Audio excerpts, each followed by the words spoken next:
No. Maybe it got I scrapped. figured it was. But that's good. Okay, good to Get know. it and get. That's better than the alternative. That's on my list of things to do, so. Terrible about that stuff. The teal is not really a great option. Yeah.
Good evening.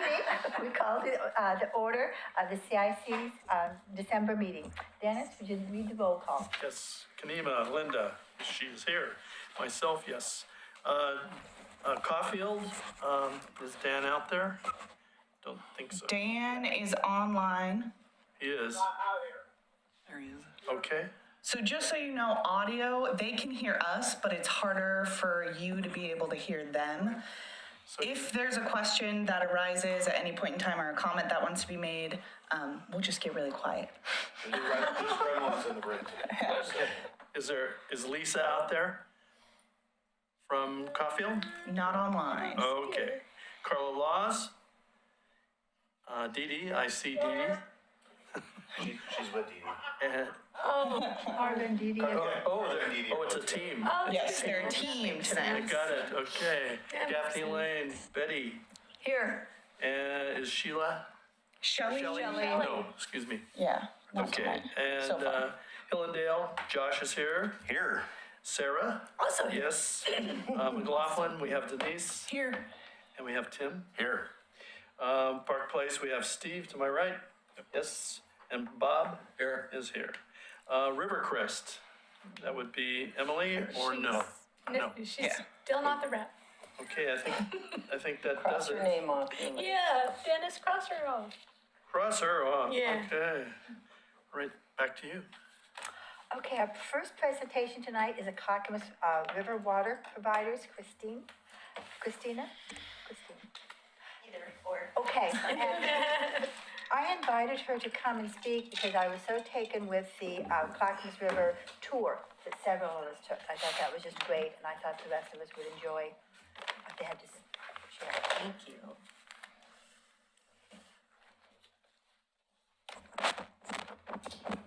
So, thank you, first of all, for inviting me. I appreciate that very much. And, Before you get started, I just want to say for the record that Shelley Alloway just joined us online.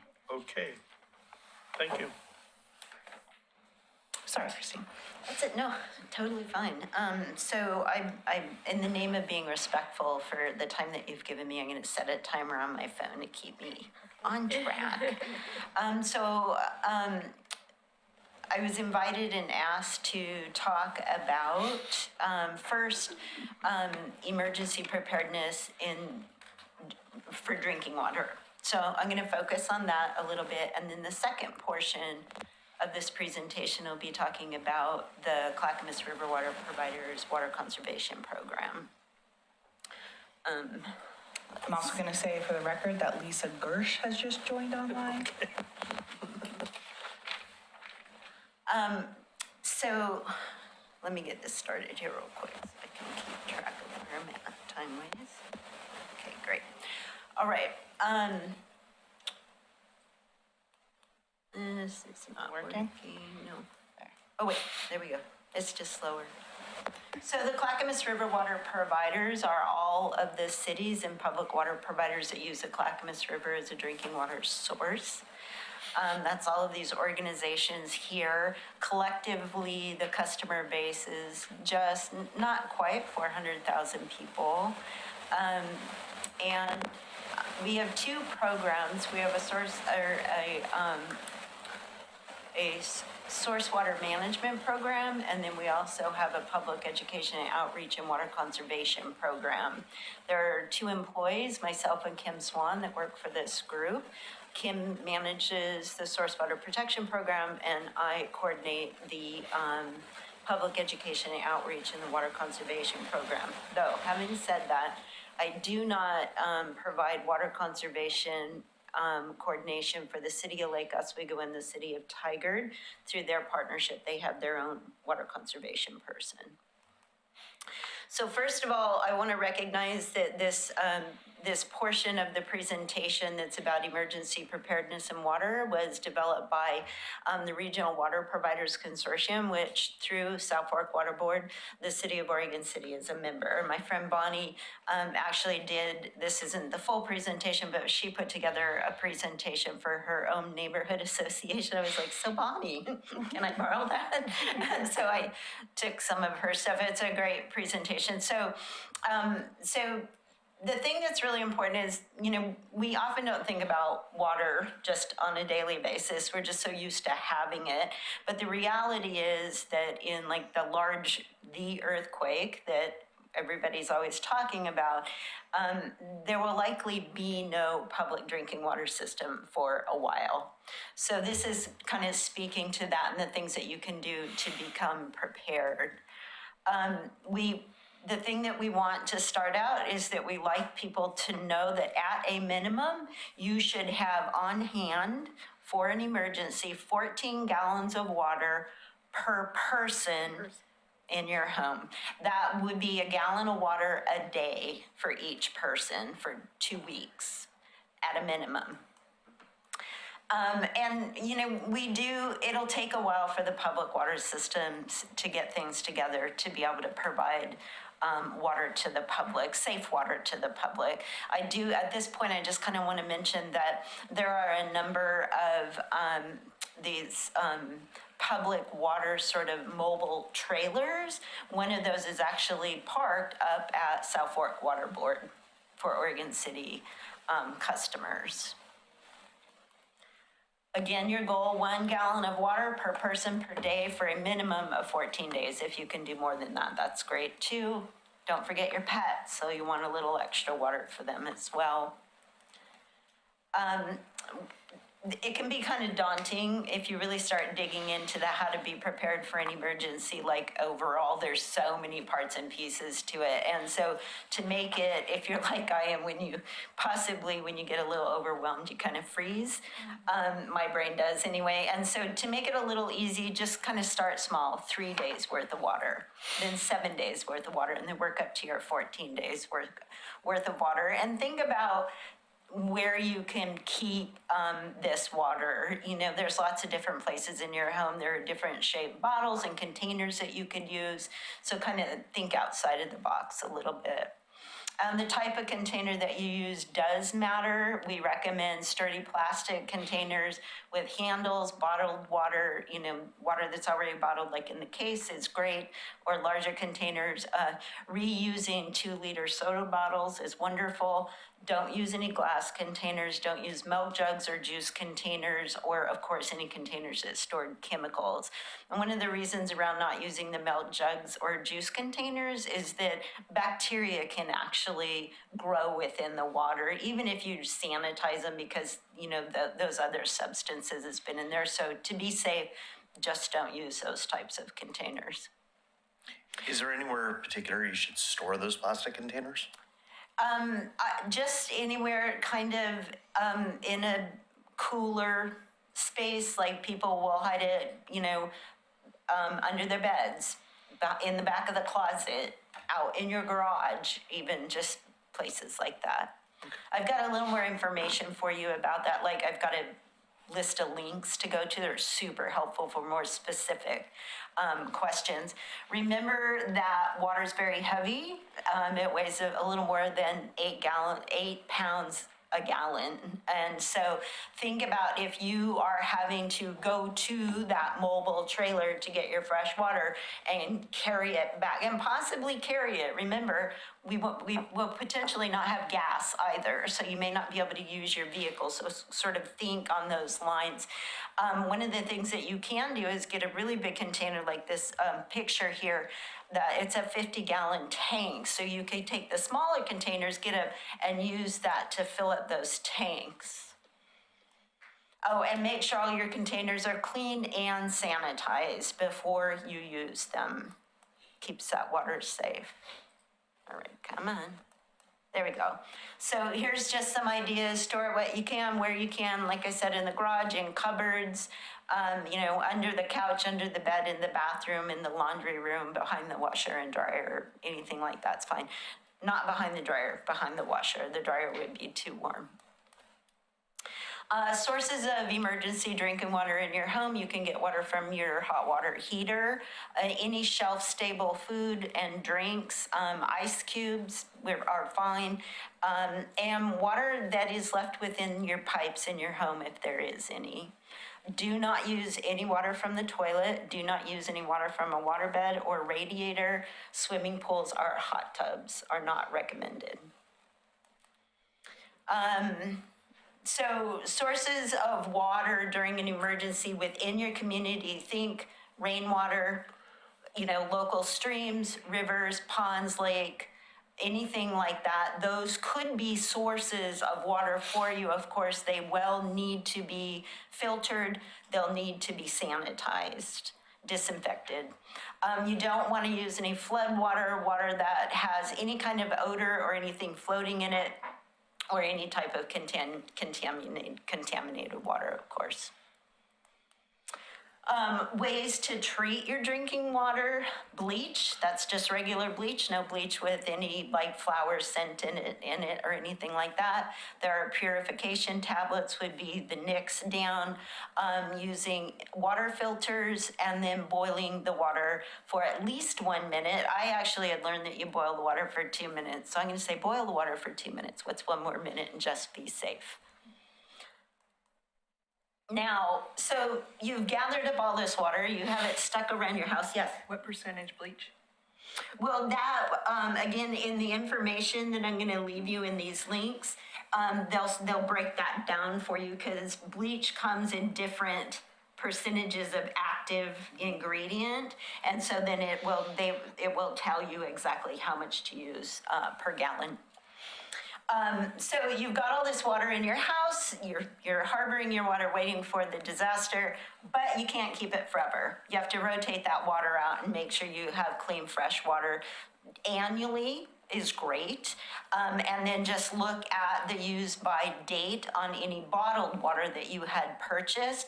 Use it to water your plants. You can use it, take it camping with you, anything like that. Just go ahead and use it and then replace it on a regular basis. You want good fresh water. And then lastly but not least, and I'm not really going to dive into this, but these links that I'll share with you do have a toilet plan. If we don't have drinking water, we don't have wastewater, a wastewater system either. So to keep things safe for everybody, think about a plan on how to deal with our waste as well. Be prepared. I don't know if many of you have done this or not. I have. I'm actually signed up for Clackamas County because I work in Clackamas County, but I live in Multnomah County. So I am signed up for public alerts in both Multnomah County and Clackamas County. It's really simple. Go to their website, they ask you some questions, you give them the information, and you are signed up. And this is not only for big disasters, it's for weather, bad weather coming our way, ice storms, that kind of thing, like all kinds of things. So you can get it text, emails, one or all. Phone calls. I highly recommend that if you haven't done this, that you do it.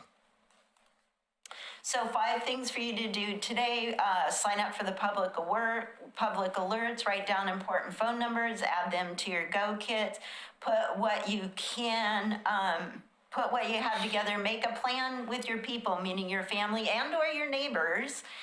Share something you learned today with other people. And here's some of those things. You can go to the Red Cross website, How to Prepare for Emergencies. Excellent source of information around everything. There's the public alerts. The Regional Water Providers Consortium has an emergency preparedness page, and so do we, the Clackamas River Water Providers. So real quick, I'm going to just go through our public education and outreach program and our water conservation program. I'm going to focus a little more on the water conservation program. So we have a youth education program that's fairly robust. I work with 5 different school districts, and right now my list of schools has 54 schools on it. For all of our water providers, I like to attend the community events and give public presentations like I am today. We have conservation. We have a wonderful conservation rebate program. Not boasting when I say this, it is true. Within the Tri-County area, ours is the most robust. We have a number of free conservation tools and devices that we provide to all of our customers. We have a quarterly e-newsletter, and then a number of partnerships, which in part are why we are successful as we are with our programs.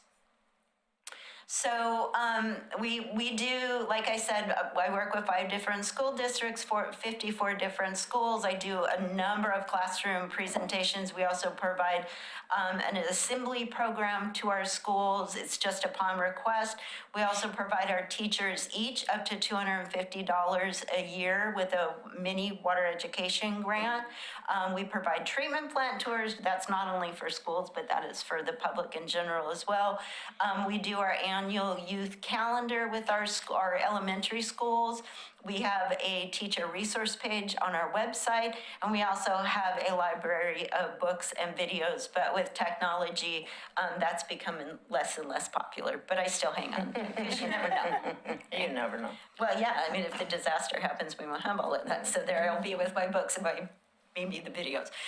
So we do an annual water calendar with our elementary schools, as I mentioned. This is the cover of our 2025 calendar. Some of you may have seen the calendar here at the City Hall. I go around and make sure everybody, all of our public places have these calendars available. This past year, since February, I exhibited at 14 public events, and that was primarily just, through the summer. And then including this presentation, I've given 6 adult presentations. Our conservation program, we offer 8 different water rebates. We have a free residential landscape water audit program. We have a plant guide that we give to all of our customers upon request for free, the water efficient plants of the Willamette Valley. That's also available on our website. We have a home water audit kit that, of course, is free, available upon request, free water efficient fixtures and devices, and then our quarterly e-newsletter. This is a picture of our rebate brochure.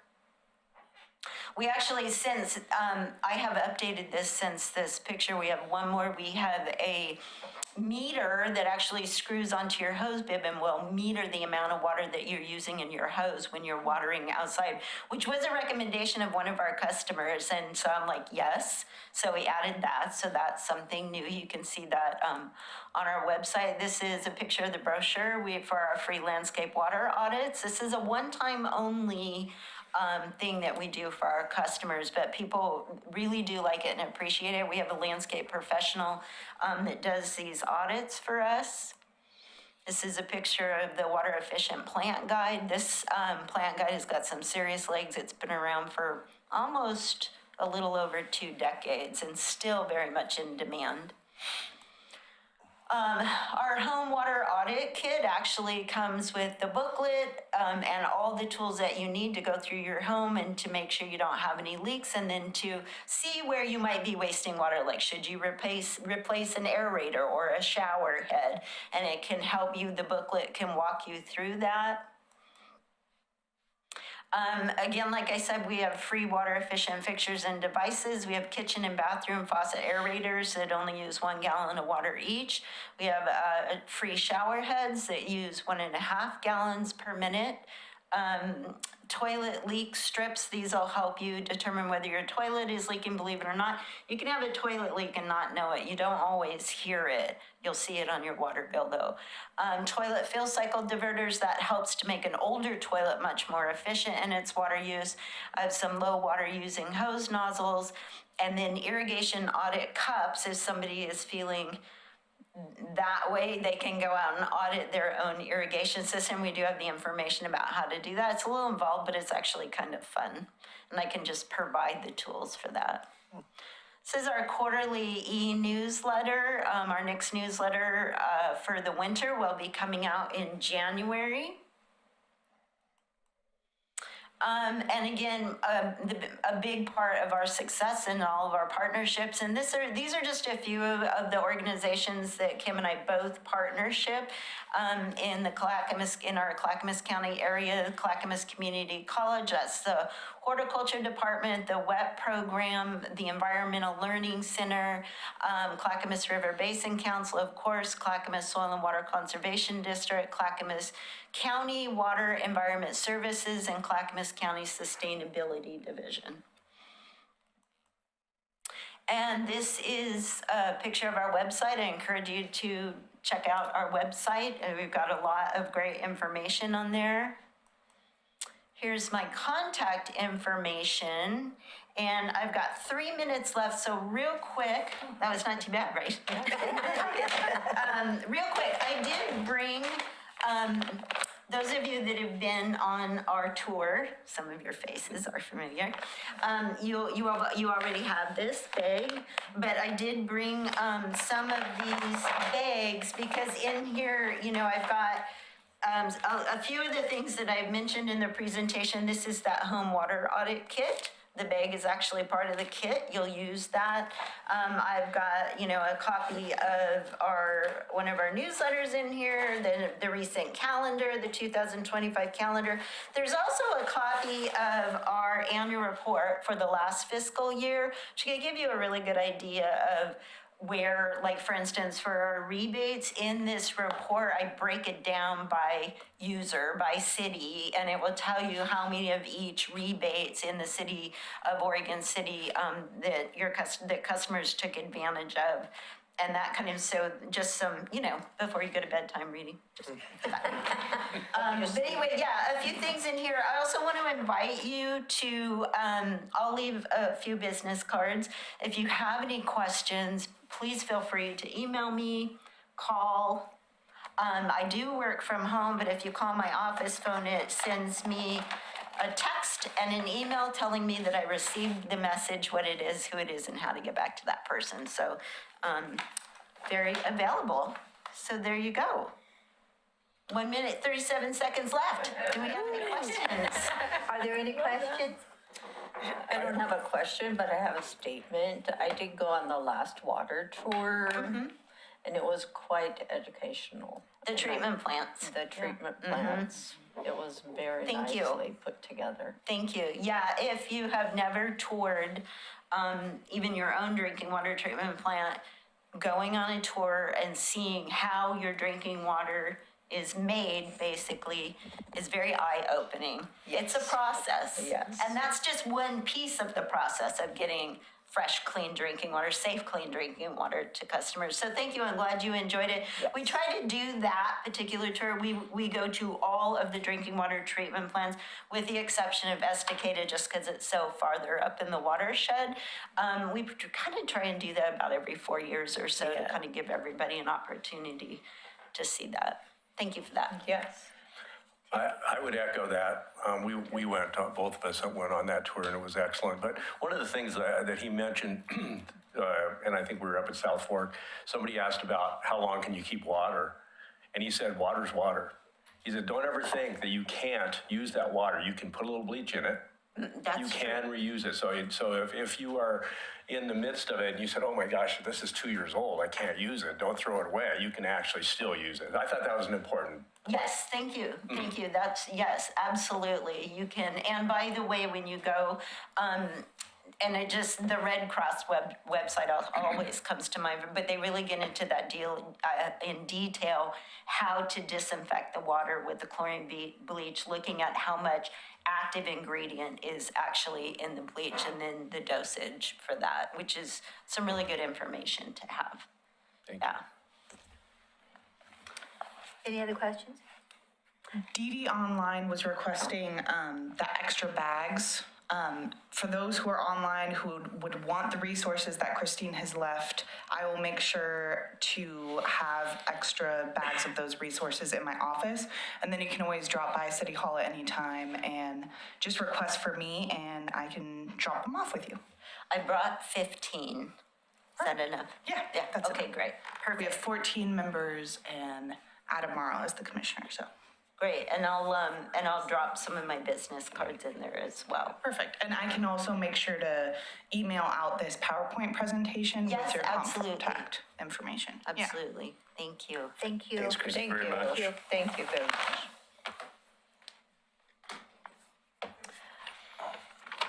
And next, we would like to hear from our Downtown Oregon City Association. Is it Julian Allen? Juliana Allen.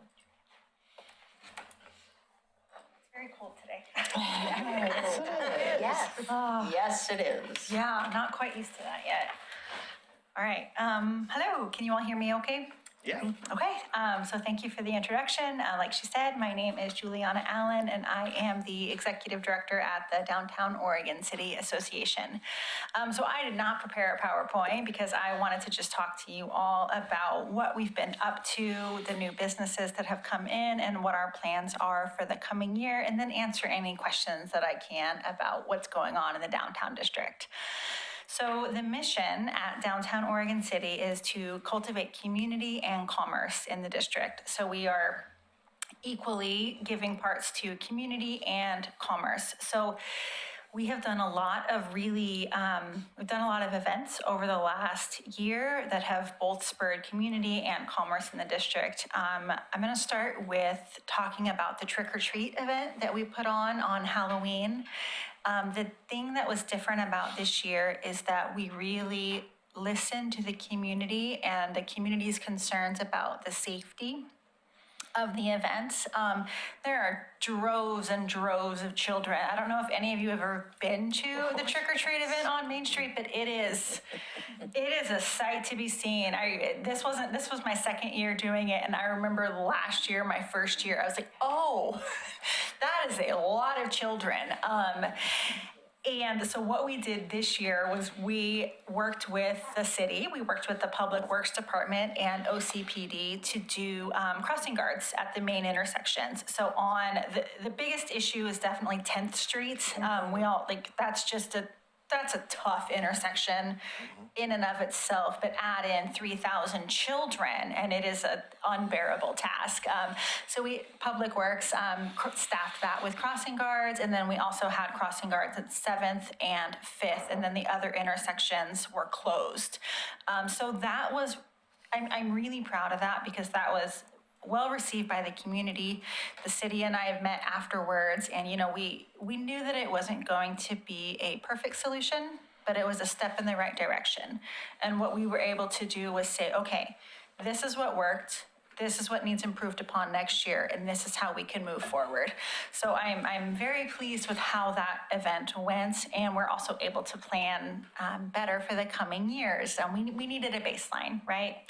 And then, we just finished up our biggest holiday weekend shopping. Small Business Saturday was last Saturday, and our biggest focus of that was really like a media push. So myself and my coworker, Ryan, he and I are really big on the social media side of things and just trying to paint the downtown in a very attractive light. So, we have so many great retailers down there, so many great places to eat. And what we've been able to do is really attract the community to come down and really support the district. So that also went really, really well. And I'm incredibly thrilled with how the community was able to show up for our small businesses. And it just goes to show how much this community values our local businesses. And that is just something that just means so much to me on a personal level and on a professional level as well. And then, of course, coming up, we have our holiday tree lighting. That is Saturday, December 7th, which it escalated very quickly. But that's one of our favorite events that we partner with the city on. And Santa comes on the fire truck every year, and it's a really fun time to be had by all. So that is in essence what we've been up to. Next year, we have the opportunity to work on our events calendar again, really just dialing in the mission of our organization, which is community and commerce. So how can we hold both of those things simultaneously? And I am also really happy to say that we've had a lot of new businesses moving into the district.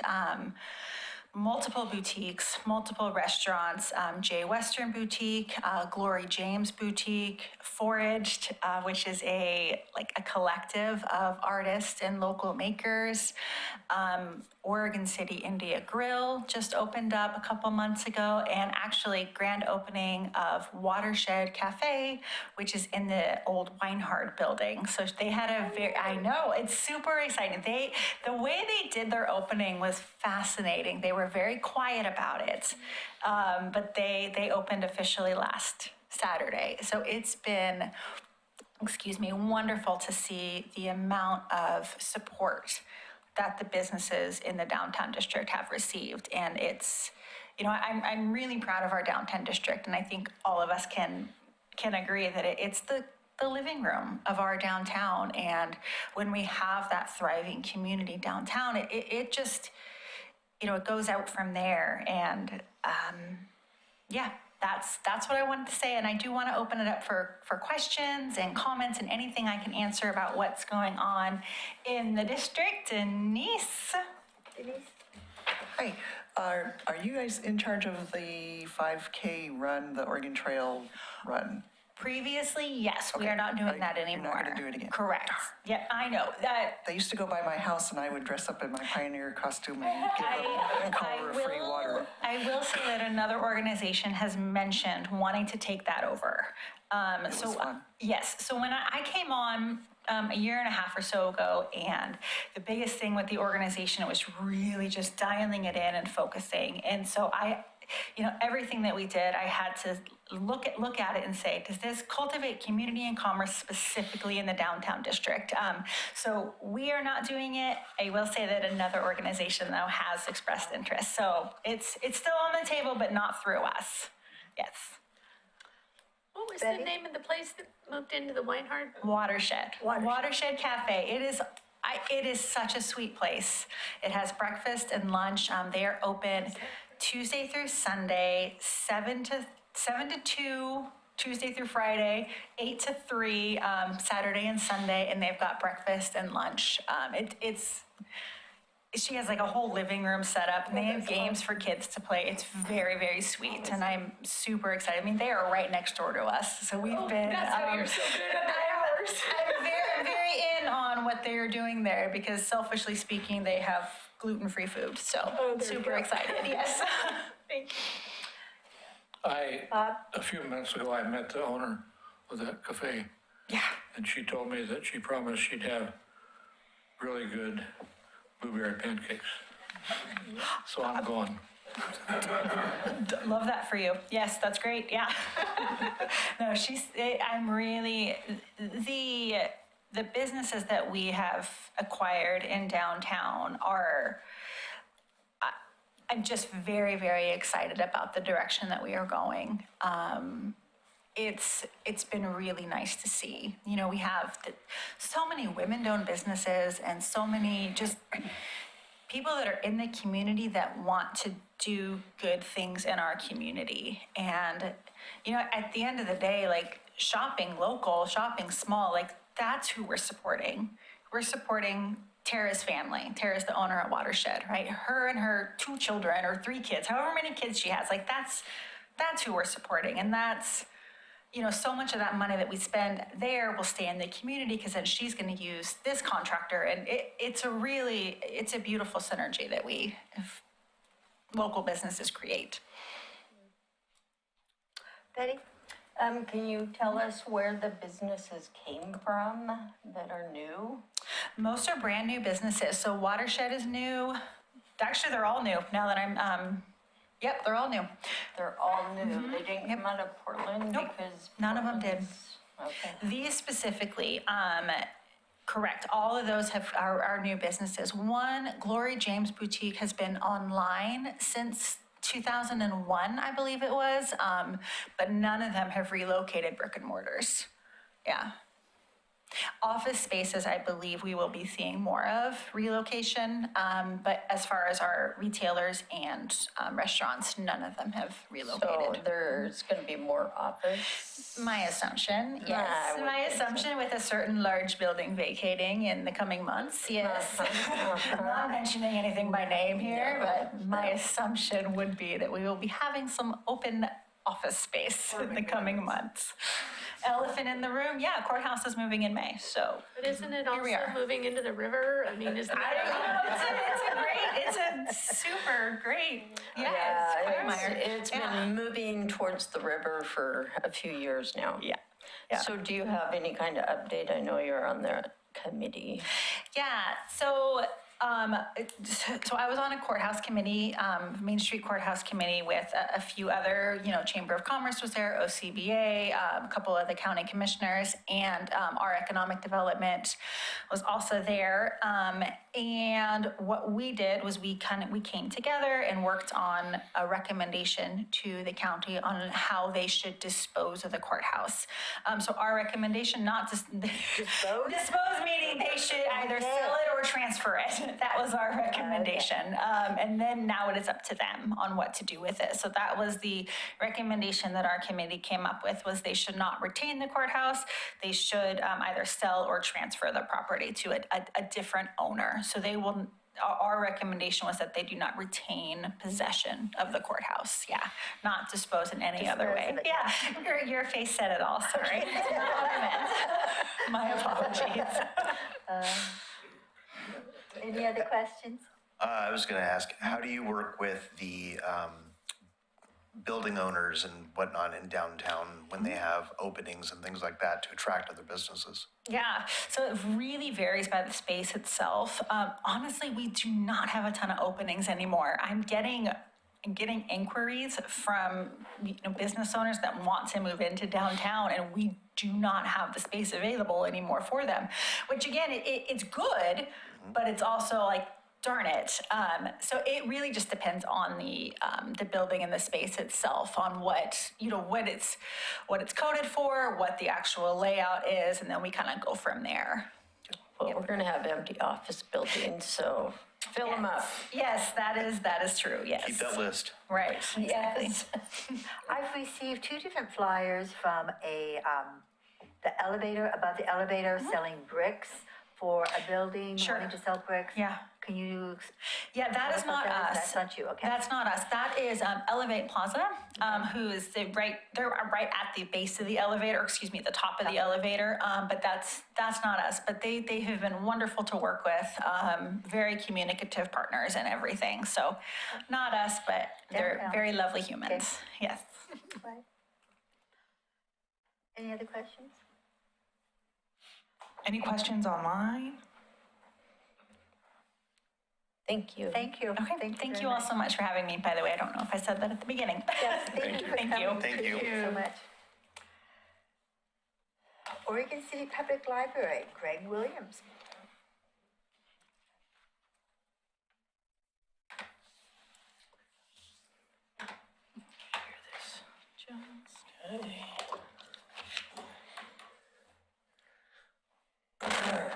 All right, good evening, everyone, members of CIC. For those of you who don't know me, I'm Greg Williams. I'm the director of the Oregon City Public Library, and I am very pleased to be accompanied by the person who actually runs the library, Denise Butcher, our library operations manager.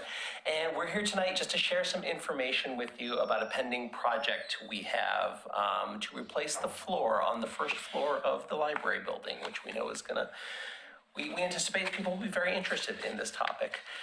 So I have a bit of some notes that I'm going to go through. I don't necessarily want to repeat everything I've put in the staff report that I submitted. We have 2 people who took 10 minutes, so I'm feeling the pressure to, which, as Denise can attest, that's very difficult for me. If you're ever betting on the over-under on how long I'm going to talk, take the over. But as I go along, if there are any questions, please feel free to ask, and I'll do my very best to answer them. So we're here tonight just to let you know about a project we have to replace the floors, the wood floors on the first floor of the library. So during the building expansion, the flooring specifically in the Carnegie area was identified as pretty much at the end of its useful life. And there were some discussions about whether or not it would make sense to upgrade it, to repair it or replace it at that point, and the decision was made not to do it at that point. And I believe the main reason that that was decided not to do it is there was a lot of change going on in that building already. And so in order to kind of preserve, as much of us was familiar as possible, hearing what the community wanted, the decision was, let's just keep the floor there and leave it for some other future director to have to struggle with. So fast forward to about 2021, the city contracted with a firm called Bureau Veritas, who does a lot of things. One of the things they do are facility condition assessments. So they went through the entire city, looked at every single facility in the city, and looked at all the assets that were in those facilities, kind of did some examination, did an evaluation of what the condition was and what the remaining useful life of those assets were. And so in the staff report, I excerpted one part of the library section, and the good news was that most everything they identified in the library, had some remaining useful life and was in pretty good condition. The biggest exception was the floor, and on the first floor of the the first floor of the library. So at that point in 2001, Bureau Veritas evaluated it, had about 2 years worth of remaining life left in it. And they also identified that it was a triple hazard. There are many places in both areas of there that, you'll see in some of the pictures I provided, we have gaps in the floor that don't make me feel good, as somebody who has to worry about liability. Knowing that, we talked with our facilities folks over a couple of years, and during the budget, so for the budget proposal for this biennium, the 23-25 biennium, we decided, okay, now's the time that we're gonna bite the bullet and figure out how to make this happen. So we put in some funds. We put in a budgetary request in the 23-25 biennial budget that was approved by the budget committee, or passed by the budget committee, approved by the city commission. At the time, we used the consultant report that we got. They estimated the replacement cost was going to be about $90,000. We bumped that up, knowing that it was a couple of years old and inflation. So we budgeted about $125,000. I think it's going to come in a little higher than that, but we do have the funds budgeted in our appropriated approved budget request. So I'm not I don't like to spend more than we budgeted, but we have the ability to do so. And part of that we'll get into a little bit. Part of that was I don't believe the assessment. The assessment was just looking at the materials, that were required to be replaced. They weren't thinking about some of the logistical difficulties that we're going to encounter in making this upgrade happen.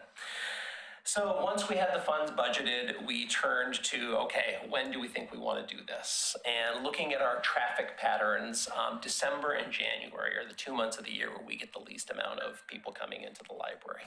And we knew that we wanted to do this project at a time which was going to inconvenience as few of our patrons as possible. So we looked at December and January. December is just always hard with travel and closures and the like.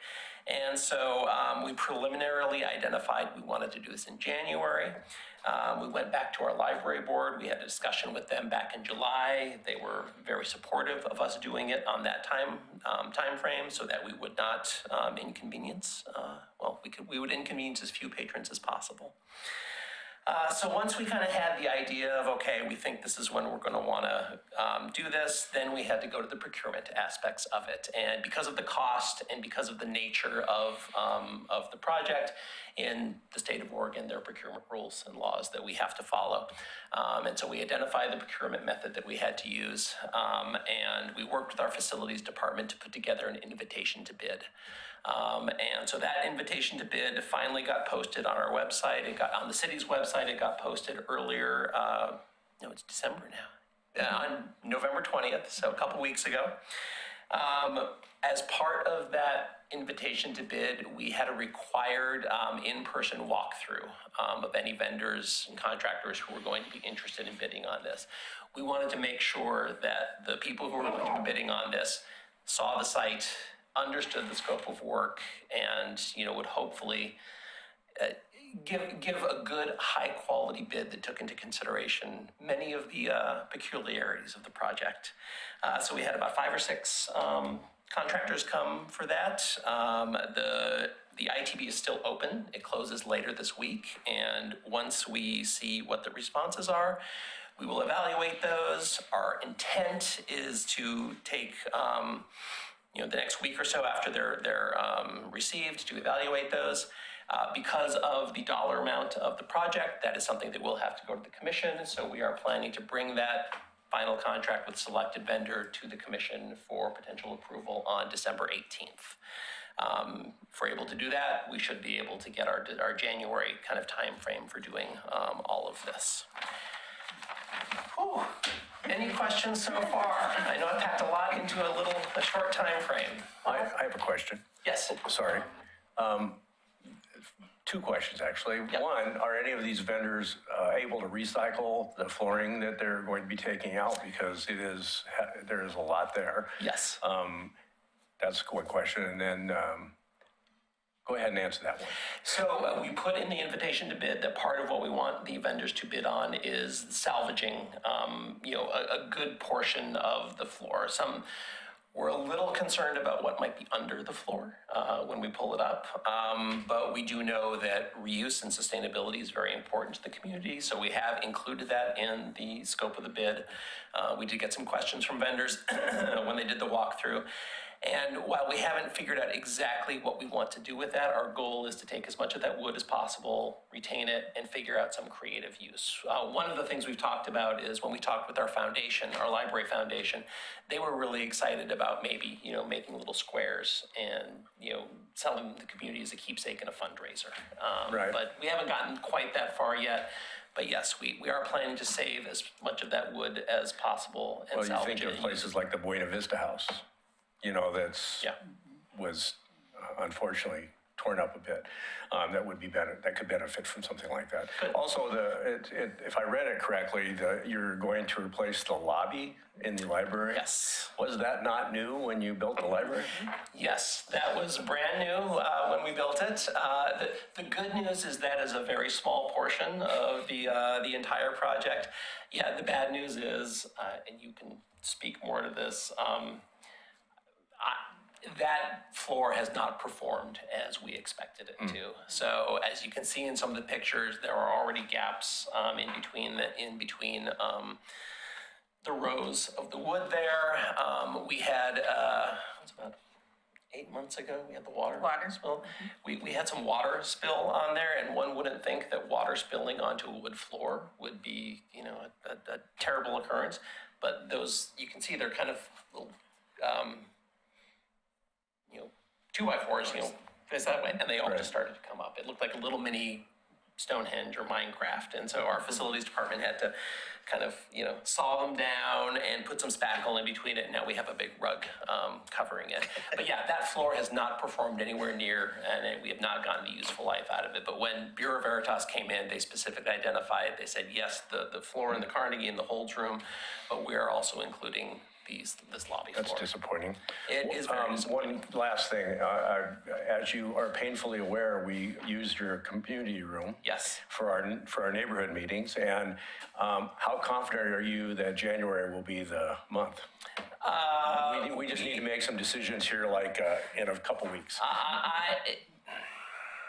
My crystal ball works as well as anybody else's. So what I can confidently say is that if we get a responsive bid that meets our needs for the type of work we want done, the schedule that we want done, and presuming it's something that's approved by the city commission, I'm pretty confident we'll be able to do it in January. I will know more after next week. But our goal is to get this done as quickly as possible so that the community room is available. No, we appreciate that. Yeah. First part of January. Yeah. Right. And it is a little challenging because until we get the contractor selected, we don't have anybody to talk through schedules with. So one of the things we are very interested in doing is our understanding of the nature of the project is that much of the expense is in the supplies. And the actual install labor is not as much of an expense. So we are investigating, how maybe we can have the crews work double shifts, right? To just get through this. If they can work 16 hours a day, we can make sure we get through this as expeditiously as possible for not a huge, larger amount of money. All right, thank you. Yes.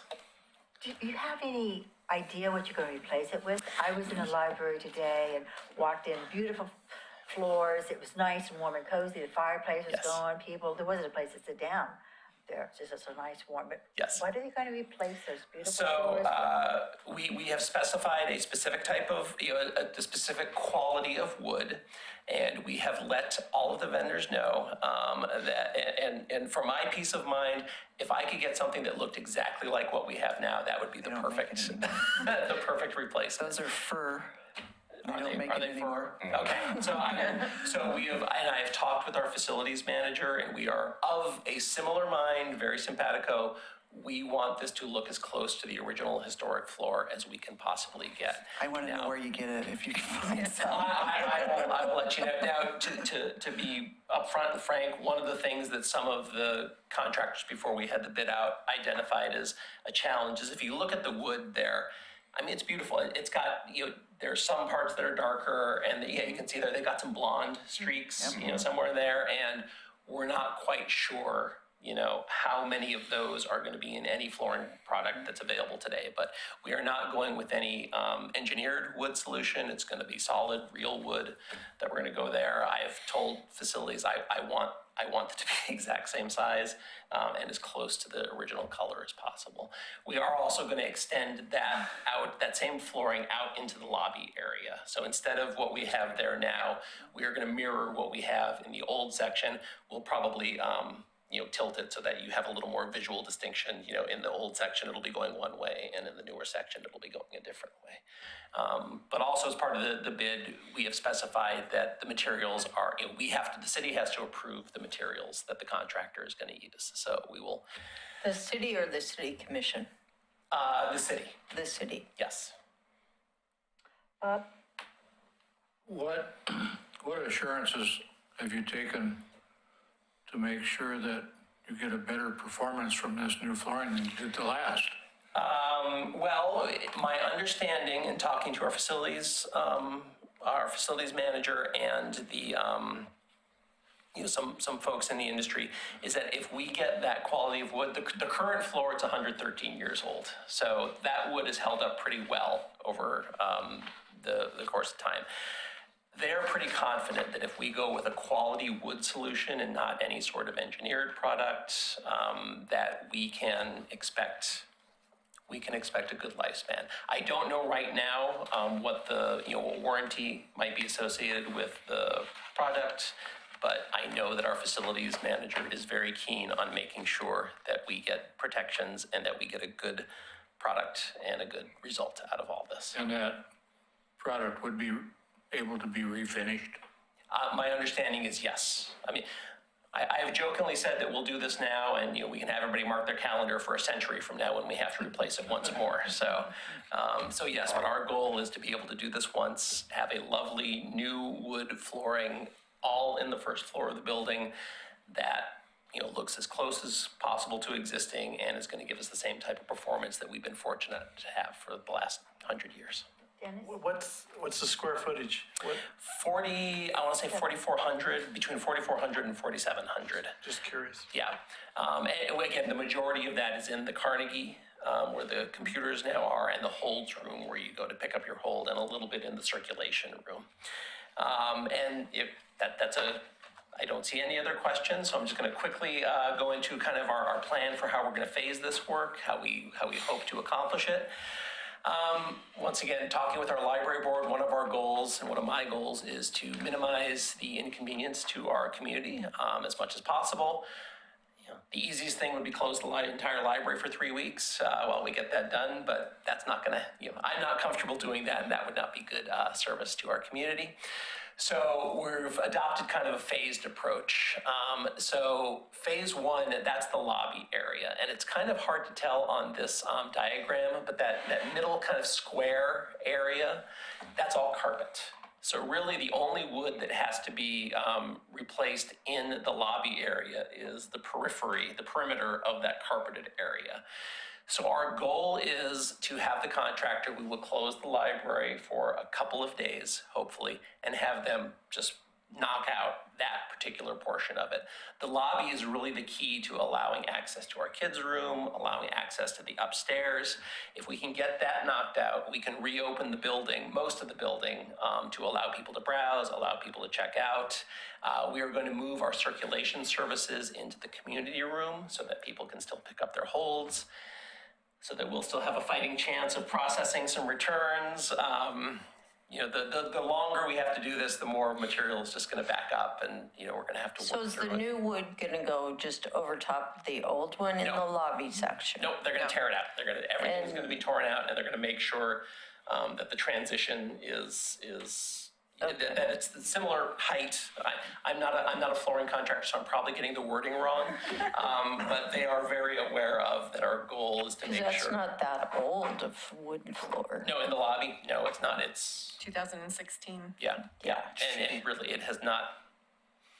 You know, Cool. hindsight is 2020. If we'd known then what we knew now, we would have said no. We want something different in the lobby area. It just hasn't. It hasn't lasted nearly as long as we hoped. What kind of shape is that existing carpeting in? Decent shape. I think it's probably, according to this report, I think we have about 2 to 3 years left on it. Every so often, you know, we can replace a square. It's a tile carpet system, but at some point, yes, we're going to have to. Have you considered just biting the bullet and doing it now? I have not considered that because I honestly, I'm concerned about the community reaction to closing the library for an extended period of time, especially so close to being closed for almost a year for COVID. People are still, that trauma is still fresh enough that my goal has always been, I want this building open and as many people being able to access it as possible, so. So our phasing, phase 1, try to knock out the lobby as quickly as possible. Phase 2 will be that blue area, that's our circulation room. And the biggest logistical problem, which is, you know, I can probably point to the gray hairs that this has caused. If you can scroll down to the pictures, that one. So if any of you have ever taken a tour of the library, we have what's called an automated materials handler in that circulation room that helps us sort all the incoming materials, get them checked in. It's a precision piece of equipment that we have to get the vendor of the system to come out and help us move it. And so trying to coordinate between the vendor, the prospective contractors, and just figuring out how do we get that moved in and out so that as quickly as possible, the flooring contractor can come in and replace the floor. There's been just some discussion with the vendor. The vendor is in favor of I'm not quite sure. They said they've had great success in other places just tilting the unit up and having the flooring contractor do half the room and then tilting it back and then having the flooring contractor do the other half of the room. We're not convinced. We're not convinced. So our facilities manager is working very closely with our vendor of the AMH to figure out exactly how to do it. That's one of the costs that was not calculated into the consultant's report. So there is certainly a cost associated with having our vendor come out, disassemble, move, reassemble, and put back in. We feel it's important to do that because if we do it ourselves, basically our warranty and our ability to get service on the machine, you know, the vendor will always be able to say, oh, you guys broke it. You know, so if we have the vendor come out to do that work, we will continue to be able to receive the service under the contract that we pay for. Is the vendor local? The vendor has some repair folks that, now they have some repair folks local. The company itself is Sweden? Sweden? They're Do you called have to Limso fly Systems. people out from Sweden? Not to- anymore. So actually, thankfully, because of Oregon City, because of Lake Oswego, and because of the sorter that we put in at Clackamas County when I was there, we kind of reached critical mass of Lingso installations that they finally got somebody local. So we actually have one of the repair techs lives in Portland, I believe. Yeah, he was in Seattle, but now he lives in Portland. So he's more local, and they don't have to fly somebody out from Sweden anymore. So phase 2 would be getting that, getting that room done, and then phase 3 will be kind of the remainder of it. The holds area, the main part of the Carnegie, that should go pretty fast. We think once they're there, we will have a barrier up there so that the public, doesn't accidentally wander into an active construction zone. So that's kind of our phase schedule.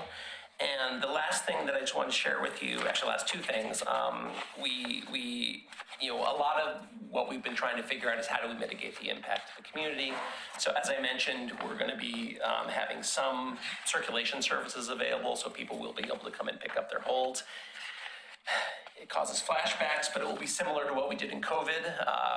They'll just have all the holds laid out in the community room, and people will come to the door and we'll provide them their holds. But we know that's important for the community.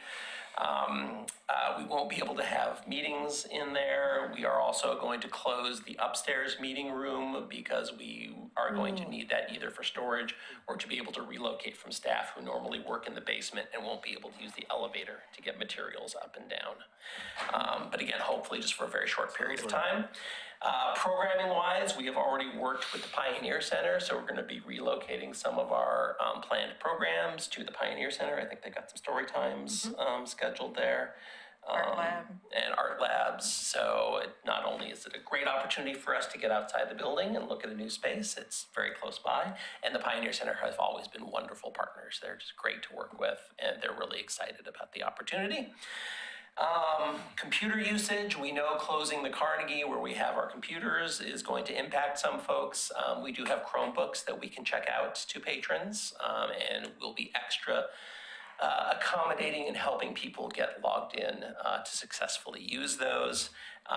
We have a very robust, well-used print from home service where people submit print jobs to the library and come and pick it up. We're going to try to figure out a way that we can make that available as well while the main printer is not accessible. There will be an impact in the park. We are planning, we have a lot of furniture especially in the Carnegie area, and we don't have a good place to store any of that in the library. So we are planning to get pods or a temporary storage locker, probably be on the splash pad, I think is where we're thinking of putting it so that we don't, nobody's going to be using the splash pad in January, most likely. And so we'll just make sure that we have that. We can quickly move furniture out, let the contractors do their work, and then move the furniture back in as quickly as we can. Community engagement and information. So as I mentioned, we discussed this with the library board and have gotten their concurrence, and they have lots of good questions and feedback. Part of our outreach is coming to you tonight to share information about this project with you.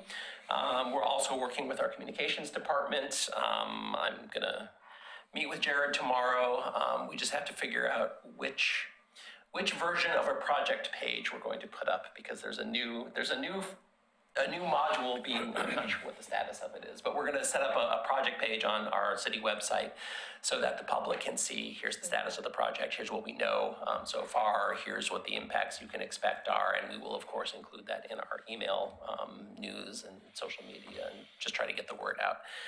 Some of it will be, until we actually have a contractor on board, it's going to be a little hard to give specifics, but we'd rather let people know this is coming than have it be a surprise at the last minute.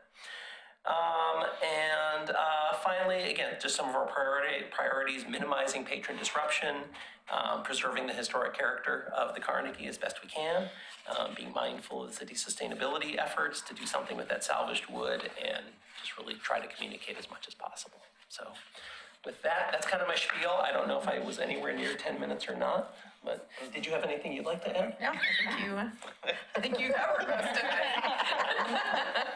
And if there are any other questions or feedback, be happy to. The phase 3, are you gonna do a new design in there, new furniture or anything like that? Right now, we're not planning. It'll just be, we'll move things out.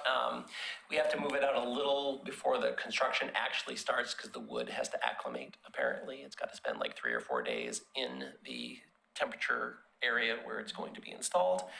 But no, our plan is to just move. No major things, if staff says, hey, it'd be really great if we put this bookcase back over here. I was gonna say, you might ask the staff. We do have some other funds budgeted. Sorry for going off on a tangent. We know that the furniture we have in there was purchased and planned for a very different configuration than we currently have. Yeah. And so we have put some money aside and plan to keep doing so in the future, is to make sure that with our new configurations that we have, that the furniture we have is suited to it, and it's an ongoing process. We would love to have thinner, smaller bookshelves, because some of those ones that we have are just very, very large and imposing. I have a small question. I've been here relatively less time than many of the others. Carnegie, is that just the name of that? Oh, yes. I don't. No, thank you for asking. I'm sorry. Everybody else might know this, but I don't. So, Andrew Carnegie, or Carnegie, I believe is probably the way he would have pronounced it. In the early 1900s, throughout the country, he was a big believer in libraries and the value that they had to communities. So he built a whole bunch of libraries throughout the country. Do you remember how many there are? I don't. I think it's like in the thousands. Thousands? Yeah. So in many communities, you can go and you will actually see a library that looks like the front of our building. And we call those Carnegie libraries because they are all very similar of a type. I know of two. There's one in San Luis Obispo. Paso Robles, where my wife's family lives, and there's one in Grafton, North Dakota, where I used to go for the summers to visit my grandparents, and they look pretty much like our Carnegie. So yes, we just refer to the old section of the expanded library. We just shorthand as the Carnegie. So thank you for asking. That's a great question. Any other questions? Anybody online? Thank you very much. Thank you very much. Look forward to an update when you're done. We look forward to this being all done and having a wonderful new floor. Us too. Yeah. Thank you very much. Thank you. Thank you.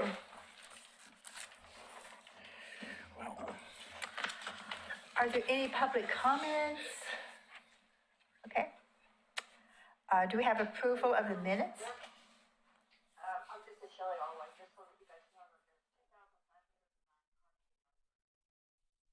2,509 Carnegie libraries in the U.S. Thank you.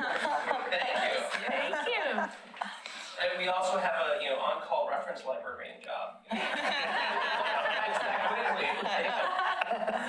Well, Google will probably help. I would have moved to approve the November 4th, 2024 CIC meeting minutes. I second. All approved? Aye. Is anyone opposed? Okay, minutes were approved. General business, selecting paper stock for the neighborhood association, postcards. So before I get involved in any sort of way within the staff report, initially, the reason that I looked into this is because Denise brought up a good point of that the postcards were potentially being damaged by water, but she has an update. So, I don't know if you could, I'll pass this around, but there's a smear on here, and I thought it was because of a water droplet getting on it when it was being delivered. So after our meeting, and after reading the report that you put in for today's meeting, I went, that's really expensive. So I sprinkled water on it and let it sit for a while, and it didn't do anything. So this is something other than a water damage. So this is the printed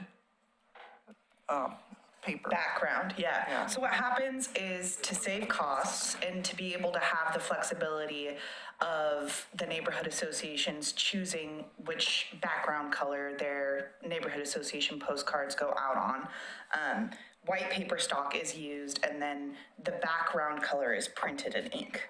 And the cost of printing in ink, the background color in ink versus using cardstock that's colored paper is comparable to the teal.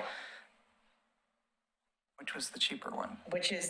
So if we go all the way back, when I first started, back in November of 2023, one of the first things that was a project of mine, was figuring out how best to, if I can find a contract with another printing company to be able to get the CIC better costs on their postcards. Because I know that before I arrived too, that the CIC went through a process of kind of standardizing the postcards. That way they were equal costs. And it was more equitable for all of the neighborhood associations to be sending out the same postcards and the same standard program. I think, Lisa, do you have a question? Huh, I wonder what it's from. Okay. So I went out to a couple of different printing companies and asked a variety of printing companies to give me some cost estimates. And Eagle Web Press was one of the cheapest ones. And so we went into a contract with them. And going into a contract, the employee specifically that I was working with we had negotiated that it would always be on colored paper. When we used Buell's printing impressions before, they had routinely had extra stock of paper. And if there was a specific color that a neighborhood association specifically requested, and they had that paper in stock, then they used that paper to be able to print their postcards. The staff that I specifically worked with in creating the contract, her and I were under that understanding that that same process would happen. She soon after the contract was agreed upon and created, she left.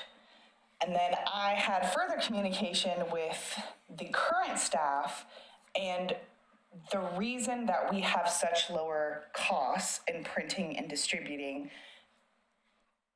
is because that they specifically order paper based off of the projects and the printing jobs that they have. And so they don't have a variety of different paper stock available at hand for us to be able to utilize for various neighborhood associations. So that's why it went back to the teal, because that was the cheapest paper stock that was available. Then there was a handful of you that were like, we really want to make sure that our postcards are being printed on bright colored, and Eagle Web Press came up with the solution of, well, the costs are comparable to be able to print on that teal stock paper and to be able to do an inked background printing. With Denise's new information, I don't know if you want me to go through the rest of the staff report in regards to all of the different colors. It would all be an increase, which I don't think anybody wants to do. Sustainable increase, Yeah. no. I think that we have a really, really great deal with Eagle Web Press right now. I know that we've saved a lot of money. That contract is through the end of this fiscal year, so the end of the biennium of June of 2025. Once that contract gets renegotiated, I'll make sure to come back to the CIC and let you know what we were able to compromise on before officially moving forward. Need to make sure to have that conversation probably prior to April, Yes. so we can make sure that it is in the commission's budgets. Absolutely. Good point. Yeah. It will, yes. I know that we'll see what happens moving forward. I know that through the contract that we have right now, I think that moving towards the inked background is helping them. I know that they were losing a lot of money on the teal paper within our contract, because they were trying to also respect our contract, even though that there was miscommunication with the staff that I was working with previously. So I appreciate that a lot. And so finding out that the water damage is not going to be an issue is going to be a really good thing, because I would love to be able to keep a good relationship with Eagle Web Press so that moving forward, we can continue with those cheaper You rates. should take that and test it yourself too. Just so you know. So, just so I'm clear, Yes. well, I've seen a green one, and I saw, what color's ours? Orange. Orange.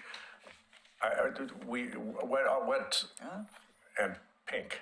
So we can have Whatever color your any heart color we desires. want. They're just going, it's cheaper to do it with ink That is That's what shocking. the solutions that they told me, from my understanding too, when there was a notice that came out right around before July, when the postage increased a little bit too, Eagle Web Press came out with a statement saying the paper stock has drastically increased as well.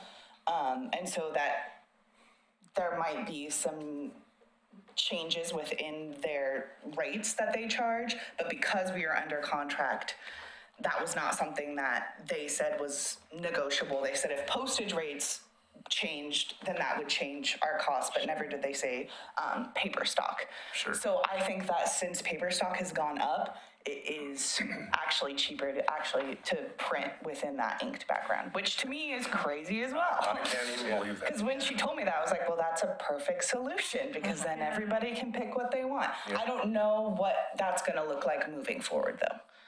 But that's something that we'll be able to figure out moving towards next year, or next fiscal year. But it's definitely something that's been on my radar, and I've already started to talk with them a little bit. Okay, so these are the. It'll be ones that are interesting, shiny. but I'm hoping, especially with this consensus from the CIC, which I would love like a formal vote on. I think that works out best in our favor, and it works out best in their favor, so. So, how do you want that motion to be made? Like, we make a motion to approve? Which option was it? Option C. Or option 3, not option C. Continue utilizing white paper stock and having each neighborhood association select their desired background color of their postcard. So moved. Second. All in favor? Make it happen. Aye. Opposed? Okay, I think you have your motion. Any opposed online? Okay. Approved.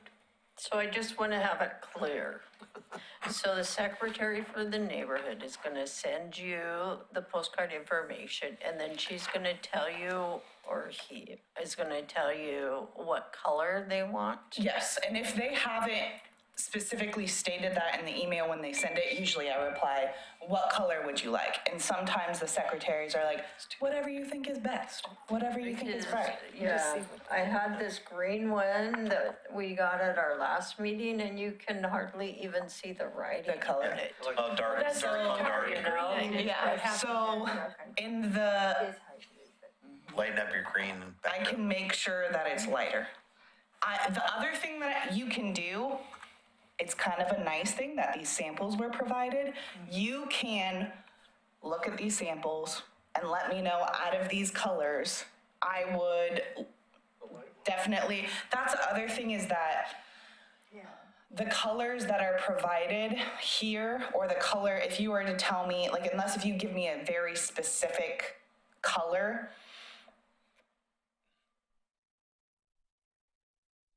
it might not print out that same way, because I thought that was a bright, vibrant green, which it was not. No.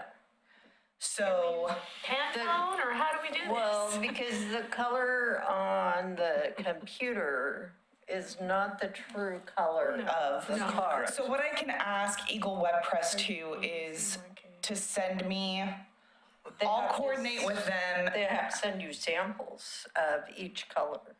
Yeah, And then the secretary has to come in and look at those, and that's gonna be, Wasn't that kind of what these colors are right here, though? yeah, so, but it could be, because this is different, these are the stock papers, this isn't actually the background ink. yeah, How about we just stay away from dark colors?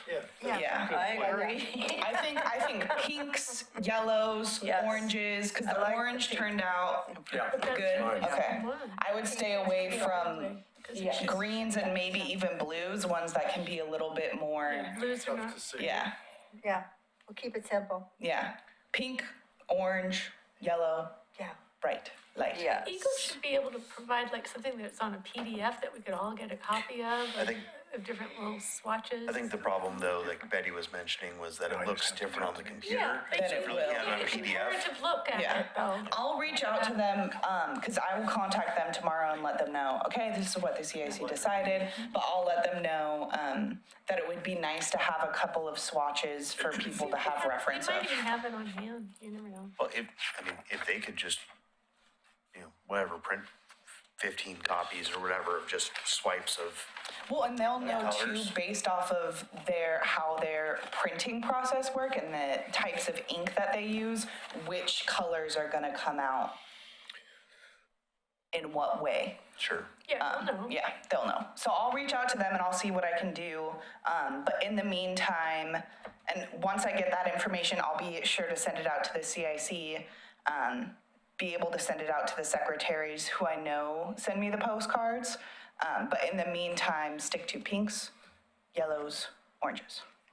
Steve? So one of the things in printing is you get saturation and you get blending. Yes. So you can have any color you want Yes. and as dark or as light as you want. So getting samples is kind of, well, okay, but I think the idea, Steve, was like, take for example, that green. Like, let's just say that green was this one that's up here on the screen, That- right? I think I can actually. Which I mean, it may or may not have been, right? But, you look at it on the screen, that looks pretty light, but you look at it in real life printed, and that's Right. dark. So I think that's what the so don't idea get the was. saturation as high. Yeah. Or blend it with white. Yes. Or I think we have to use black text. Yes, yes. That's part of our regulation and But whatnot. the other thing is that Caulfield recently sent out a postcard, and they wanted to specifically highlight that they were having a date and a location change. And so they went with printing the postcard on white and highlighting that specific area. That way, maybe the postcard doesn't stand out as much, but it was more important for that information to stand out. This has white. You make a really good decision, Kelly. I think the secretary, I know at least Deanna, that is our secretary, I totally trust her to make the right choices based on the message we're trying to get out every time we send out a postcard. So, and we try to be seasonal about colors, but I think it's really important that we let our secretary make that decision with you, Hannah, when they place the order for the postcard, because they know what message we're trying to get out with the postcard. Did everyone hear Shelley's comment? no, Shelley stated, to summarize, is that she thinks that it's important to give trust in the secretaries to be able to coordinate with me to make the decisions on what colors, because they're the ones who are in charge of making sure that the the of your Sure. neighborhood association meeting goes out. Absolutely, Shelley, you're Is that absolutely properly summarized, Shelley? You did great. Okay. Thank you. Yeah. I mean, for us to make any of these decisions here, we don't know the message on the postcard, and we need to trust our secretaries to do this work. Absolutely, but also a good suggestion of staying away from the dark colors is probably a good thing too, for the secretaries to know. Yeah, Yeah, Send- and I trust Hannah will deliver that message to us. I will. I will be sure to do that. Yes. It does look like you can do a knockout of the white though, and that would give you contrast, so. Yeah, that's the other thing. For a lot of you who are, well, a lot of the secretaries or those who work in creating the postcards, you have JPEG images instead of PNG images. And what that means is that the JPEGs are on. Breast. Yes, yeah. They have a white background versus the PNG have a transparent background. So that means if you have a PNG image, whatever your background ink color is, that's gonna blend into the background ink color. If you have a JPEG, then it's gonna stand out because it has the white background color. You Do you, should be able do you to know make if they'll let us do knockout text? Do you know what I'm talking about? Like, on this, if you made these headings out of white, it would be just not printed there. It's called a knockout, Yeah, you could have the white background, absolutely. but as text. Do you understand? the Yes. difference? Yeah, okay. I would be the one who would do that. The text color would still be black. What I would do, because what I do is I change the background color of the whole postcard. If you want to have text blocked out, let me know what that text is. Like say all text should be blocked out in white. I can make sure to add that into there. No, that's just extra work for you. It is, but it's really not that much extra work. It's extra 2 seconds on the computer. We'll talk later. Okay, Reverse yeah. out of the Lisa, were you trying to say something online?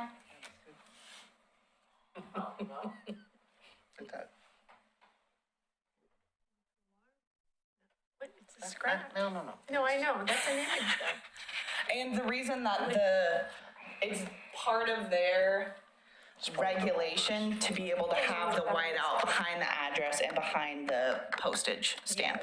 Yes. Permit number, yeah. I think they were talking about this, like a grid. Yeah. Looks like an image. Reverse it. like it's not a watermark. Yeah.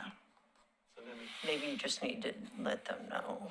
Take Yeah. pictures. It looks like from some grabber thing. you know, Yeah. I think it's the sorter rollers. Rolling. Yeah. That stuff in. Yes. Okay, any motion was moved, seconded, and approved. Are there any other questions? No. Okay, I will be sure to reach out to them about color swatches, Just ask. that can visually, people can look out and it would be the same printed, comparable to maybe some of the neon colors that they provided here. Well, I think Tim came up with a good solution, just stay away from the dark. Yeah. But I'll look into that, just to be able to send out to the secretaries, because I think that would be helpful for a lot of them, to have as context too.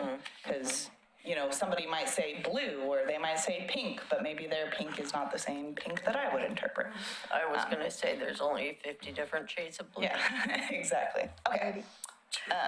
Should we move on to the staff report? Yes. Mostly everything is the same in the staff report. There are 2 things that I very much so would like to highlight. The first is that I have received Park Place's updated meeting schedule, both for their steering committees and for their general meetings, which is super, super helpful for me. So thank you, Linda Smith, for doing that. If I can get the same information from the remaining neighborhood associations, that would be great. I'm already working on a calendar for the next 2025 year, so not the fiscal year, but from January to December of 2025. And I will provide that in the next staff report for everybody to overview, because I know a lot of you stick to the same schedule, but it's also really nice for me to have confirmation of dates, just to make sure. And then again, steering committee meetings as well, not just general neighborhood association meetings, but steering committee meetings, because I include that within the e-trail news that goes out, just so that residents are informed for those who want to be informed. Very good. Yeah, Bob. I would just like to say that Linda Smith does as good a job for Park Place as you do for the CIC. No. Well, she's been lovely, and everyone has been, all of the secretaries have been really, really lovely. I know that I've been harping on people of like, hey, this is when I'll need your postcard, and they've been so communicative with me, and I really, really appreciate that. Appreciate you keeping us on our. I lied, there are 3 things. I know that Shelley Alway is going to be stepping down, and Daphne Lane Neighborhood Association has another member who will be joining the CIC. We have had some issues and troubles with making sure that we're not completely vacating Shelley Alway from her seat currently to be able to open up an application. It's an issue with our civic clerk page, or our onboarding system, not civic clerk, our onboarding system, but our city recorder team is on that. And as soon as that's solved, I'll make sure to send the application on to, Yes. Who's the individual? Shelley, what was his name? Dwayne? Dwayne. Yes. Yeah. He hasn't because I haven't been able to send it to him for him to complete. Got it. Yeah, but I'm aware of that, as soon as that happens, Right. the minutes have already been sent to me, and I communicated with the individual who took the minutes that it would be nice to have it a little bit more outlined. That would be me. Thank you, Shelley. And that's just to ensure when I submit that information onto the mayor that it's a smooth approval process. Me too, today, because Deanna was sick that night. Yeah, no worries. Yeah.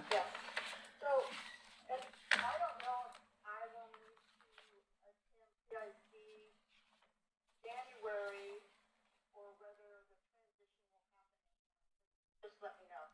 I will. I think that the transition most definitely can happen in time. If I don't get access to that online application, what I can do too is just have Dwayne fill out. I can send him a physical application. He can send that back to me, and then I can move forward in that process. Yeah. Let me know if you need any help with those. Okay, thank you so much, Shelley. So that's second most important thing. Third most important thing is that there was a issue with McLaughlin Neighborhood Association being able to proceed in hosting their virtual meeting, because I know that there was a last minute meeting of Park Place Neighborhood Association that I know that was not scheduled. Moving forward, this is not an issue that has happened in the past. I hopefully don't hope it's an issue moving forward, but I think it's definitely something that we need to be cognizant of, especially with a lot of the other neighborhood associations who are reactivating. Something that I've been on pressing on all of the individuals who are a part of that reactivation process is please do not select a date that is already occupied by another neighborhood association, because it makes things very complicated for me. And for those who want to utilize that Zoom account.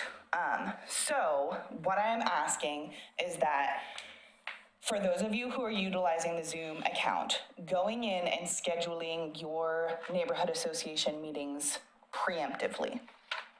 I spent a lot of last week and today going through the calendar. There are no steering committee or neighborhood association general meetings that clash. But that's why it's also going to be really important for you all to send me those updated schedules, because I don't necessarily know all of your steering committee meetings. And I know that's when a lot of the neighborhood associations utilize that Zoom account. I'll have all of that on a calendar for us all to review next month. But with all of that being said, making sure that you schedule your neighborhood association meetings, whether it's a steering committee, a general meeting, online. If you don't know how to do that, reach out to me. I'm more than happy to help you. When you do that, and you're scheduling, or there's a last minute meeting that pops up and you notice, the first thing that you should do if you need to hop onto a Zoom meeting and it's not scheduled, because if they're scheduled together, that will be it. You're not allowed to schedule two meetings at the same time. If that happens where you schedule and something's already previously scheduled, or when you're hopping on and you're looking at the calendar, I wonder if I can even,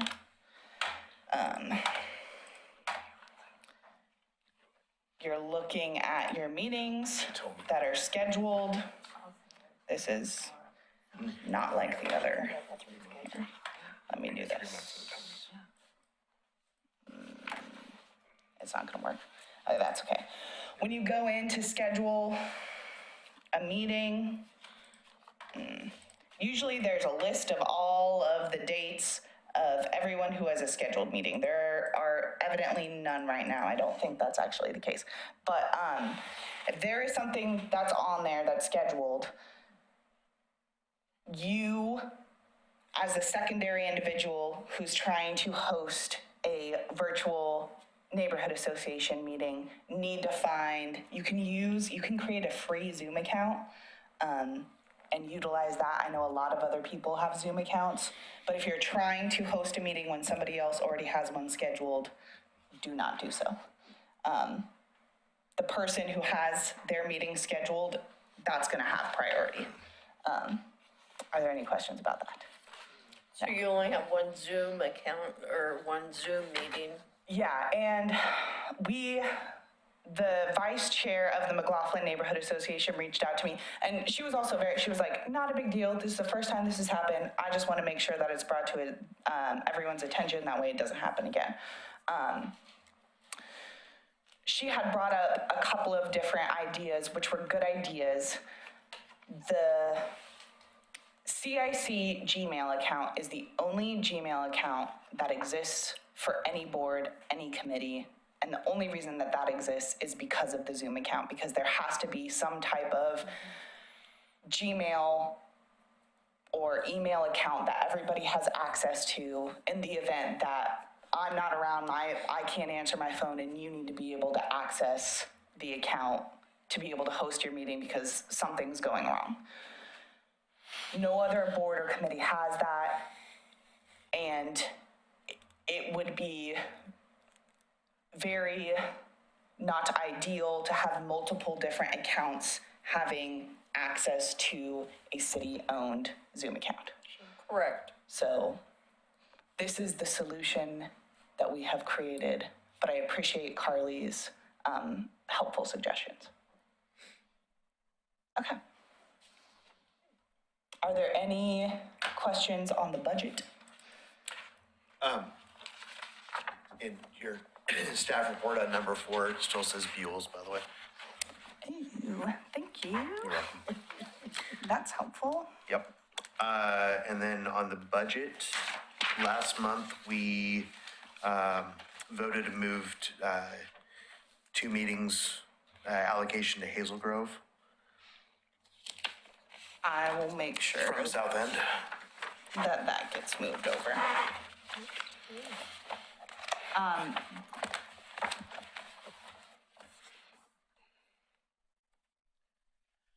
The other thing that will happen in the next budget is that there will be the Zoom annual fee that will be taken out of everybody's budget based off of population allocation. And that is going to be a very, very small fee. Because I think altogether it's $149 split across. Yeah, but just so you know. Okay, moving on to the round table. Was that it? I had one question on the third sheet, the transactions Yes. that you had. It was kind of confusing because there are a couple I noticed that McLaughlin, where one month it had a mailing but no postage. And then further down, when a month we didn't send anything, it said we were charged for a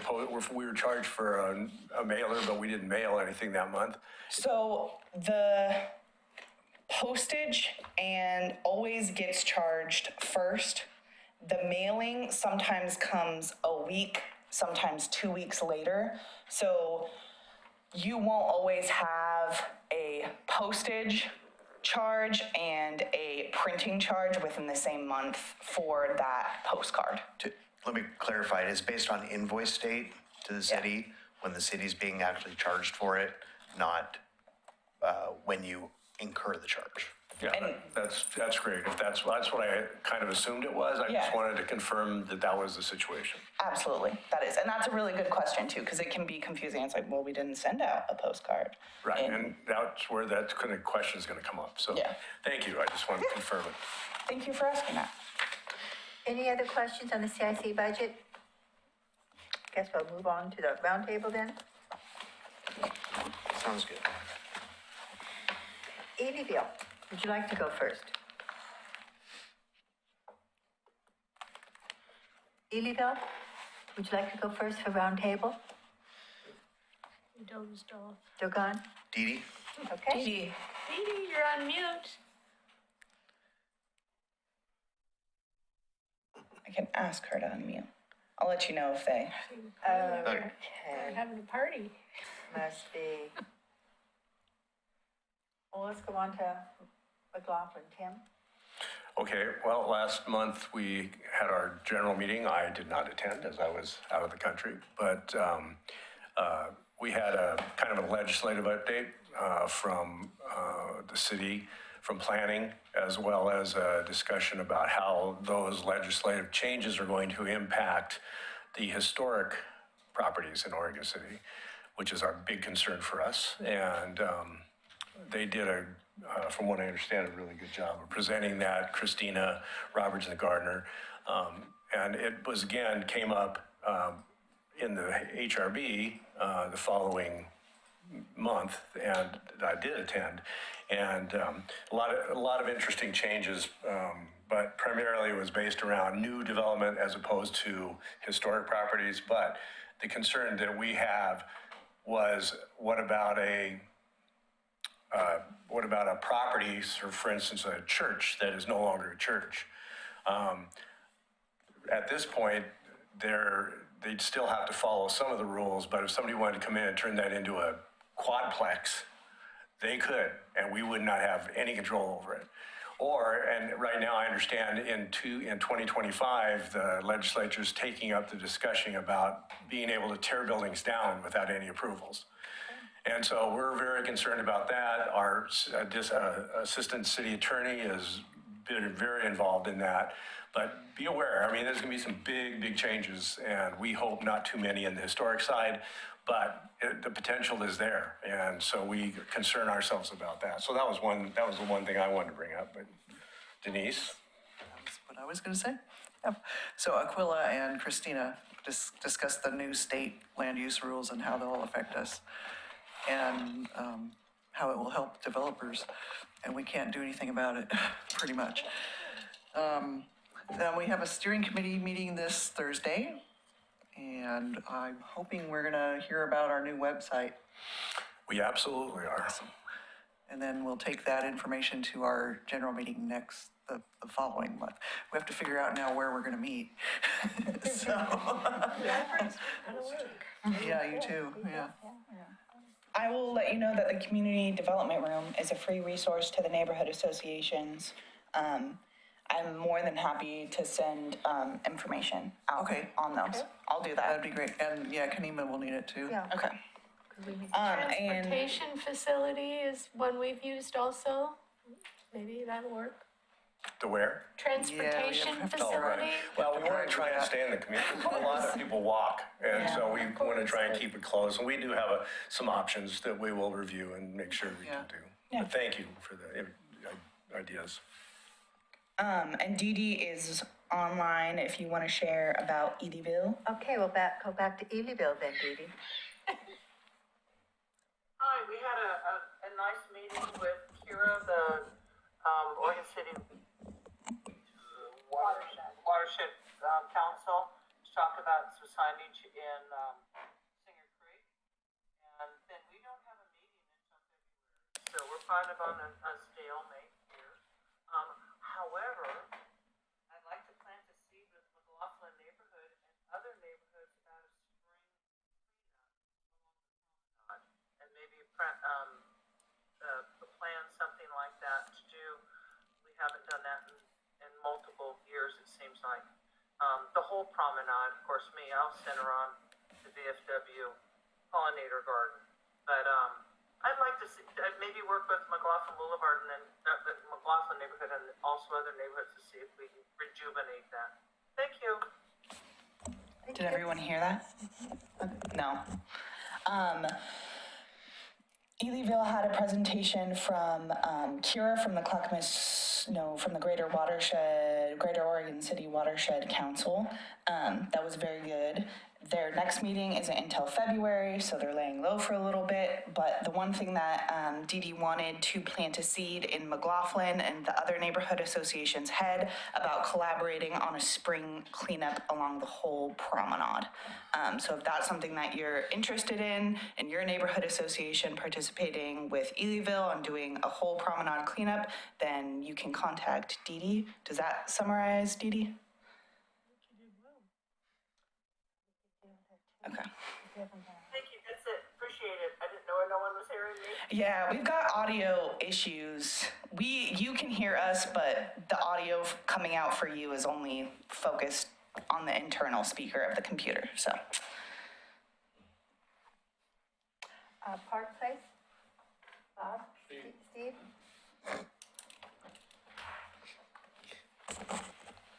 So in November, we had steering committee meeting. And then we had a special meeting to discuss the Metro Enhancement Grant and whether we were going to go forward with. And we've decided to go forward with it. We're meeting tomorrow with the parks to go through the final contract on that, since they will be our contractor. So our next steering committee meeting will be January 20th. And then our next general meeting will be in the fourth Monday in February because of the holiday, so. Otherwise, not a lot to say. Dennis, Kanema? Yeah, we had an open forum with the new commissioners, and it went well. We got to know Scott, right? And Mike, who regained his commission seat. He was there too, and we went on at length. We had a number of questions that were fielded prior to the meeting, and they dealt with them. We recapped the Halloween in our neighborhood, which is always quite an event. One of our neighbors has sort of coordinated that for a couple of years now, and the participation has been great. And even on a rainy night, we had a good turnout. Let's see, what else? What do we have in our next meeting? Our next meeting's gonna be in February. Okay. So hopefully the library will be done by February. Okay, that's me. Can you expand on what you did for Halloween? Oh, well, Yeah. our one neighbor gathered together. We have little bags. You can probably get them in any kind of Hobby Lobby or wherever. And they were passed out to the various neighbors that wanted to participate. And they made, candy and other stuff available. And so we have a great location with the children's park. Okay. So leaving a little gathering there and walking through the neighborhood. A number of the parents and their children were all dressed up and walking through and, grabbing as much candy as they could. Yeah. And it was on a rainy evening too. Yeah, no, it was raining. Yeah, so we were happy. It's always sort of a delight to see everybody running around the neighborhood, people that you don't normally see on a given day. So yeah, it was good. We have just about 2 or 3 businesses in Kanema, and they were open for this as well. John's Auto had a 12-foot spider. And, it was just the boss across the street also had areas where they had a spinning wheel where you spin the wheel and get a candy bar, So it was just fun activities for the kids to do. It was just, very nice to see all the kids and everyone in the neighborhood out with the parents and everything. So it was great. Hillendale, Josh, Sarah? Hi. We had our steering committee meeting last month, kind of getting our topics of discussion in order for our next general meeting, which will be January 7th. So we do have a steering committee meeting tomorrow. And that's about it right now. We're going to a different restaurant tomorrow, though. Oh, we are. That's yes. big news. That is big news. That's funny. Betty? So Gaffney Lane, we had a general meeting on the 19th of November. We had Oregon City Planning, Pete Walters there talking about land use and what can be done in the neighborhoods. And Commissioner Rocky Smith was there to make an update on what was going on the commission. And our next meeting is going to be January 21st, and it'll be a general meeting, and we're going to have the Homeless Coalition there. And so it should be pretty interesting. Shelley, do you have anything else? Yeah, I'm just going to add to that. We also have Jim Sayer from the Planning Commission that does all the reviewing, and it was quite informative what Pete Walters and Jim Sayer kind of provided good information for any homeowner list was very long of all the things that were going on and very informative. And we also had some good information shared with us from Alex Mossman, who's from the Oregon City Police Department, to remind people that during the holiday season, they're doing their best to monitor people's porches, but bring in your packages as soon as you can. We also mentioned the Citizens Academy in January, which is January to March. It's a 10-week citizens program. And you can find the information on the police department online if you're interested in the Citizens Academy, excuse me. Did everyone hear that? Okay. Yeah. I believe the academy is all full. And is anyone available still for Caulfield online?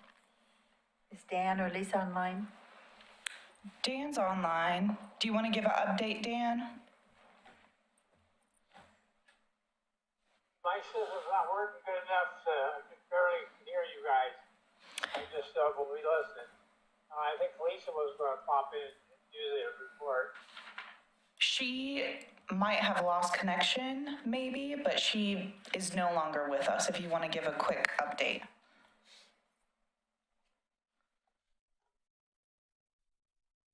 I don't think Dan can hear us. I don't think so either. Yeah. Moving on. Hazel Grove, would you like to talk or anything? Would you like to update from your neighborhood of what you've got going or doing or opportunity to speak? Chris Nolte, Hazel Grove, Wrestling Farm. I'm gonna have you come up. Association. Chris, you gotta come up. Because we can hear you up here, but they can't hear you online, and the people who are live streaming or wanting to watch later on, they won't be able to hear you either. And everybody wants to be able to hear what you have to say. Chris Nolte, Hazel Grove, and Wrestling Farm Neighborhood Association. We applied for our first meeting date of April 8th, and we have it's secured. So we're headed towards that. Thank you for the funds for a mailing. I really want to be able to suggest that we go with black. And I'm sorry, I just and nevertheless, the idea is that we will have that. So thank you very much for that. I'm going to be updating the other information with Hannah, and we'll go for that. But April 8th. Thank you. I think Dennis wanted to add something here. Yeah, I came across this in my browsing. Loved One has this event coming up Friday the 13th, and it's to make donations for items for people who might be needing these kinds of items through the season. So they would include, and so let me tell you first where it is. It'd be 15900 Southeast Lark Avenue, 15900 Southeast Lark Avenue is the date, the 13th, Friday the 13th of all things, at 6 o'clock. The items that they need are the obvious things: the men's socks, women's socks, warm gloves, beanies, tarps, shampoo, wet wipes, tents, deodorant, the sundry of stuff that you might take for granted. But if you have extra, or you want to contribute or help some people out who are obviously desperately in need, items, toothpaste, toothbrushes, hand warmers. Anyway, that event is Friday the 13th at 6 o'clock. Again, 15900 Southeast Lark Avenue, and it's put on by Loved One. And I think they've been very good to the city in terms of like providing the means to assist people who are very much in need.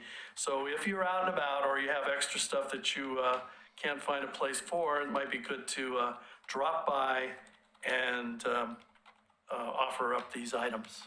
Thank you. Hannah? That's okay. That's what, okay? Yeah. Adam? Good evening, everyone. First of all, I just wanted to thank our 2 members who put their name on the ballot and ran for city commission. I think it takes a lot of courage to do that, and I'm very grateful for your willingness to run for office and giving our citizens the right to choose who their elected officials are. So thank you, and I know that it's a lot of time and that it can be very stressful and frustrating sometimes. So thank you for that. And I hope that you will both continue to be involved. And on that topic, we do have Planning Commission interviews coming up, and we will have a familiar face interviewing with us before the City Commission this Wednesday. There are 2 seats that we will be appointing. Also of note, for our meeting, we will be codifying the voters' decision to temporarily ban psilocybin in Oregon City, psilocybin facilities.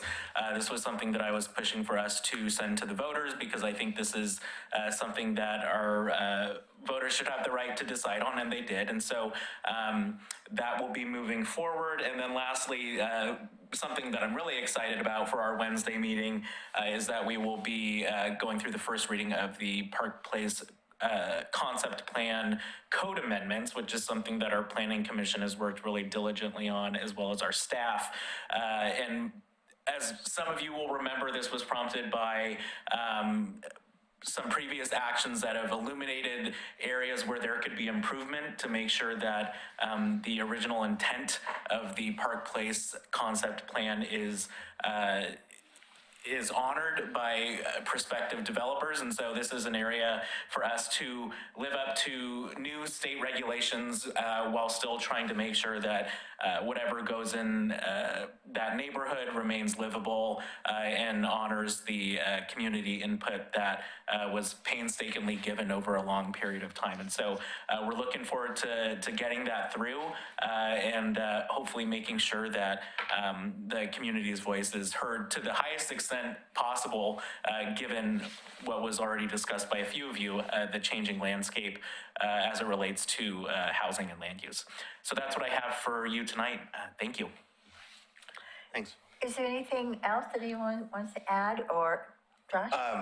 Real quick, Hannah, can we get the updated bylaws now with the, since we have the code change? December 6th, I believe, is when they'll be posted. I have to wait a certain amount. I have to wait until the code. You have to wait 30 days after it's established, and it's the same for the resolution. So I believe that's December 6th. But once that happens, I make sure to send out a copy to all of the neighborhood associations, and then they'll also be posted online. Yeah, awesome. Thank you, yeah. All right, I think January 6th is our next meeting. We should all be sober by then. So have a happy new year, safe, and we'll see you then. And don't forget to bring me your schedules. Yeah.